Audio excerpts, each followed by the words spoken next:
A Quinta Estação. Esse aqui é um livro de fantasia da escritora N.K. Jemisin. Eu não sei exatamente como o nome dela seria pronunciado em inglês. E foi um livro que eu li ano passado como parte do meu desafio de 100 páginas por dia, que tem até um vídeo aí comentando sobre como foi a conclusão dele. E esse livro aqui, na verdade, eu li ele na metade do ano. Só que o que aconteceu? Eu gravei ele e acabei perdendo o vídeo. Por causa de formatação de computador e coisa do tipo, eu tive que formatar o computador 2 vezes ano passado. Acabei perdendo o vídeo desse livro e eu deixei pra lá e não vou nem gravar de novo, perdi o ânimo porque já tinha passado algum tempo. Como tava todos os vídeos atrasados eu de postar, demorou algum tempo pra perceber, eu já tinha lido o livro já fazia algumas semanas ou meses, aí eu não vou nem gravar mais e a gente tinha resolvido deixar pra lá. No entanto, como chegou esse ano agora, 2022, eu tô gravando os vídeos que faltam do material que eu li no passado, eu resolvi retornar esse livro aqui e tá fazendo um vídeo sobre ele. Principalmente porque essa aqui é uma obra que eu acho excelente. Eu achei excelente, eu não estava esperando nada, não sabia o que esperar. Além de que o livro tinha boas referências. E eu achei, tipo, fantástico, tanto a forma como a autora escreve, quanto a história que ela se propôs a contar e a ambientação que ela cria aqui nesse livro. E o lance é, A Quinta Estação é o primeiro livro de uma trilogia, que é a trilogia da Terra Partida, e ela foi a primeira trilogia ever do mundo a todos os livros, um lançado em cada ano, ganharem o prêmio Hugo Awards como vencedor. Então a autora aí ela conseguiu ganhar esses 3 prêmios sequencialmente, um ano após o outro, e todos os livros da trilogia dela ganharam esse prêmio. O que, para quem acompanha esse campo da literatura de fantasia e ficção científica, é algo que no mínimo chama atenção. Então eu tinha assim. Eu realmente não tinha expectativas porque eu não sabia nada sobre a obra, então não sabia o que esperar. Mas eu estava bastante curioso para ver como seria essa obra que todos os livros da trilogia ganharam essas premiações. E como eu falei, o que encontrei foi excelente. Não tenho como falar desse livro sem antes falar da ambientação dele. E tudo gira em torno da ideia dessa A Quinta Estação. O que acontece?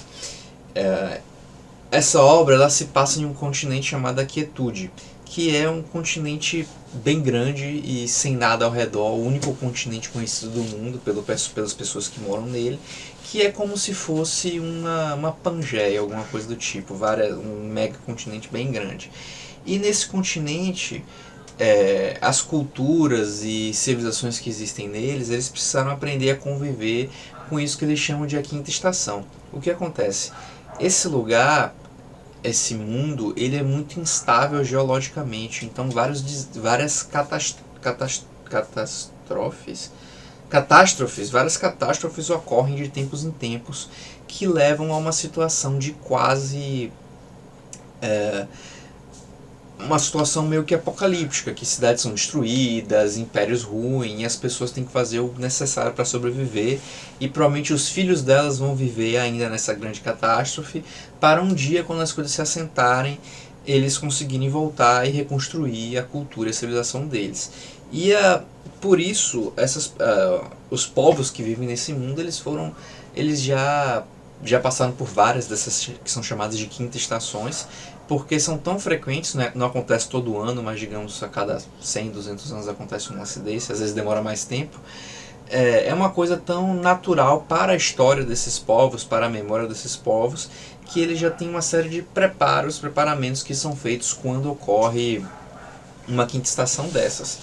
E que elas sempre são diferentes. Uma vez teve uma grande praga que aconteceu, outra vez os vulcões explodiram, bloquearam o sol, as plantas morreram e tudo mais. E quando o livro começa, está acontecendo uma nova quinta estação, que a Terra começa a partir, começa a ficar tudo instável, um monte de fogo, um monte de calamidade, quase como se tudo estivesse explodindo no lugar. E o livro ele começa com a iminência de uma quinta estação. Então, esse é o panorama geral de como é o local. No entanto, dentro disso a gente tem um conceito que é muito importante, que são os orogenes. Os orogenes são pessoas que nascem com o poder de meio que controlar fenômenos da natureza e forças geológicas. É uma coisa bem mais complexa do que isso, mas digamos que eles podem controlar uma troca de forças, que eles conseguem, por exemplo, congelar uma região porque provoca uma troca de calor, conseguem fazer pedras, formar um terremoto porque pegam as energias da, do magma, do movimento do magma embaixo das placas tectônicas, e o lugar é tudo muito instável. Então são pessoas que elas podem controlar poderes realmente catastróficos, inclusive podem desencadear uma quinta estação se não usarem direito seus poderes. E como tal, essas pessoas elas são de certa forma perseguidas e odiadas pelas pessoas comuns que vivem em geral em um sistema baseado em castas, que tem tipo a casta das pessoas que fazem trabalho físico, a casta das pessoas que são reprodutoras, casta das pessoas que são líderes, etc. E tem os orogenes que vivem a parte desse sistema de castas. E os orogenes, qualquer pessoa pode nascer um orogenes, que também são chamados pelo xingamento de Hoga, pelo público comum, e eles são muito temidos e odiados, como eu falei. E para controlá-los existe, porque os poderes deles eles são catastróficos se forem mal usados, mas também podem ser bastante benéficos se guiados, como por exemplo, um vulcão está para explodir, aí manda um orogenes e controla o vulcão, controla as atividades do vulcão para evitar que isso aconteça e não destrua uma cidade que está próxima.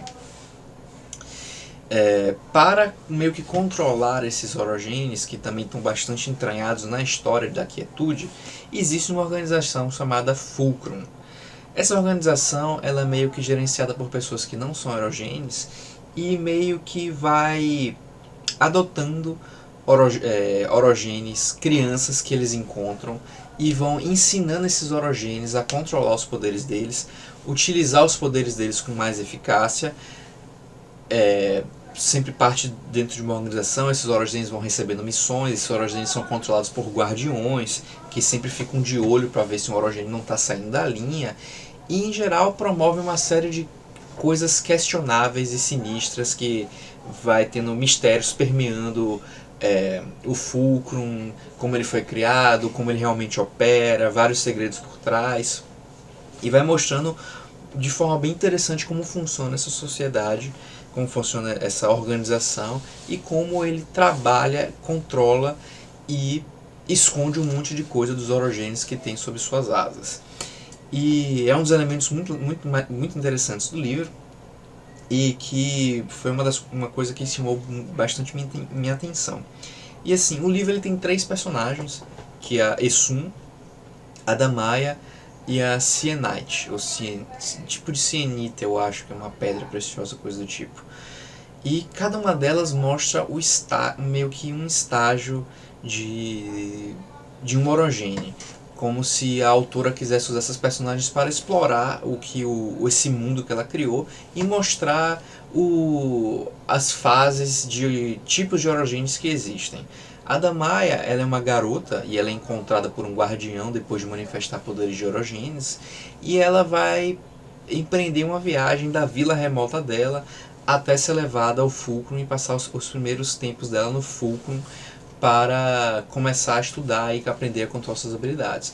Essa personagem vai mostrar a vida de uma criança orogene, como elas são descobertas, o papel dos guardiões que tem na vida dessa pessoa e o início dos estudos no Fulcrum, e toda assim essa descoberta desse mundo por olhos frescos que não conhecem quase nada sobre isso. Em contrapartida, a gente tem a Sienite, que é uma personagem um pouco mais velha, e eu acho que Sienite, porque como eu falei, tem muito tempo que eu li, eu dei uma olhada para Sienite, para relembrar algumas coisas, mas não lembro tudo. A Sienite é um pouco mais velha, é uma orogene adulta, uma membro plena do Fulcrum, e vai mostrando o tipo de missão que ela tem que fazer, a forma como ela é dedicada ao Fulcrum, e começando a descobrir mistérios e coisas sinistras que existem por trás do Fulcrum. O que não é exatamente um spoiler, porque é um tipo de organização que você olha assim, olha quando ela é definida, quando ela é introduzida no livro, você pensa, cara, aí tem coisa, aí tem umas paradas sinistras envolvendo isso aí. E vai revelando uma série de coisas sobre esses personagens. sobre o funcionamento do mundo, como esse mundo existe, como esse mundo funciona, a cultura desse mundo, e por meio disso a cultura dos orogenes nessa ambientação e dentro dessa organização que é o Fulcrum. O terceiro personagem, e na verdade a obra abre com esse personagem, é Esun. Ela tem um diferencial que o texto dela, os capítulos delas, elas são narrados na segunda pessoa, enquanto as outras duas personagens são narradas na primeira pessoa. E inicialmente eu fiquei assim, achando estranho, pensando se não era só uma afetação da autora sem propósito, mas até que tem uma ideia bem legal de por que usar isso, de por que usar esse recurso, que no final das contas eu achei bem válida. E um exemplo disso é que assim, enquanto um personagem, enquanto uma narrativa na terceira pessoa vai dizer, então Damaya andou até o lugar e fez tal coisa, uma narrativa na segunda pessoa vai dizer, você precisa de contexto. Vamos tentar o fim de novo. Escrito em termos continentais. Não, aqui é o prólogo, peraí. Você é ela. Ela é você. Você é Sun. Lembra? A mulher cujo filho está morto. Você é uma orogene que está morando nessa cidadezinha de nada de Tírimo há 10 anos. Só 3 pessoas aqui sabem o que você é. E você deu à luz as 2 delas. Essa Esun é uma orogene mais velha que meio que está fugida do Fulcrum e tentando levar uma vida normal. E o livro começa quando ela encontra um filho dela morto, porque o marido descobriu que o filho dela tinha habilidades de erogenes, ela estava fora de casa, matou o filho e fugiu com a outra filha do casal. E Esun ela começa encontrando o filho dela morto e então jurando vingança com o marido ao mesmo tempo em que o mundo começa a acabar. E esse ponto de vista desse personagem vai explorando essa questão da vingança dela, da questão de como é quando acontece uma quinta estação, a quinta estação efetivamente acontecendo, além de mostrar uma personagem já mais velha, eu diria que ela tem uns 40 anos, 45 anos talvez, uma personagem já mais velha que não quer mais saber do Fulcrum porque não quer aquilo para a vida dela e tenta viver uma vida normal de fugida, um estágio de não exatamente um estágio, né, mas uma condição de orogene em que tenta viver na sociedade sem ser descoberto. E assim, com esses 3 personagens, a autora vai tecendo muito bem essa ambientação que criou, e é um mundo muito criativo, e é tudo muito bem explicado, tudo muito bem montado, e assim eu fui lendo assim, não achando nada do livro, sabe? Li o primeiro capítulo e achei ok, achei estranho que usa a segunda pessoa, será que tem motivo para isso? Me parece ser um excesso, me parece ser sem propósito. Aí eu fui lendo e caramba, eu fiquei vidrado na obra porque é muito bem escrita, muito bem desenvolvida, e a história dessas 3 personagens cara, é apaixonante, é muito bem montada, é muito assim intensa, eu diria. A autora consegue trabalhar muito bem elas e a forma como elas se envolvem. E além de, a autora coloca alguns temas interessantes, como tem personagens homossexuais na obra, tem personagens bissexuais na obra, tem relacionamentos não monogâmicos na obra, e esses elementos eles vão aparecendo não com aquele foco do tipo, vou tornar isso aqui um objeto da obra, o foco da obra são esses elementos vão aparecendo de forma natural, não de forma como se a autora quisesse fazer deles um propósito da obra, mas como se fosse uma parte natural da vida, uma parte natural dessa ambientação, e é parte natural da vida, né? E com isso cria um efeito muito legal, porque assim, quando a gente vê personagens coadjuvantes em algum livro e são um casal, aqui a gente pode ver isso com um casal homossexual, que é trabalhado dessa forma, tem também um personagem transgênero, e a autora consegue mostrar essas coisas que precisam de mais exposição na literatura, quer dizer, tem bastante exposição, mas precisa de mais exposição e mais conhecimento para a sociedade em geral, e eu acho que ela trabalha esses elementos de forma muito interessante, fazendo eles, compondo eles como parte de uma existência normal, sem criar grandes dramas por trás, mas apenas colocando como parte da vida e apenas isso. E é claro que existem várias formas de abordar isso, e não tem problema um livro querer se focar nesses temas como parte da sua proposta. Mas também eu acho muito importante o que a Quinta Estação fez, que é inseri-los de forma, como eu falei, de forma bastante natural, compondo o mundo à volta dos personagens de forma natural. E eu gostei muito de como ela fez, e é importante que tenham mais obras que façam isso, e acaba sendo um pouco mais... não exatamente... acaba sendo uma raridade. Foram poucos livros que eu vi que tratam esses temas de uma forma tão natural e tão bem feita assim. E alguns dos personagens, inclusive, lida com eles, e são passagens muito interessantes quando rola esses momentos. E caramba, no geral, o todo do livro é uma coisa tão interessante que não tem como escrever na sua totalidade. Tem muito mais coisa aqui sobre a questão do panafricanismo. Algumas pessoas podem até olhar o afrofuturismo aqui, embora eu não tenha achado que seja afrofuturista. E é interessante, uma coisa importante de notar é que não é uma ambientação medieval, que quando a gente fala de fantasia, a gente logo pensa, medieval.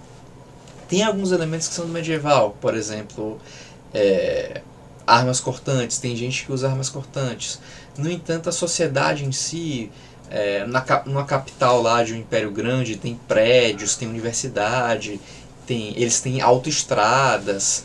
Então, não é um mundo moderno como o nosso, no entanto, não é um mundo medieval. Eu diria que é como se fosse uma sociedade contemporânea à nossa, só que adaptada para uma realidade completamente complicada, que é essa em que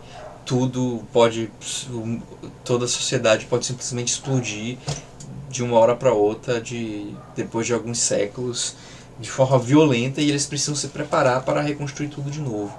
Então é uma experiência muito interessante a leitura desse livro.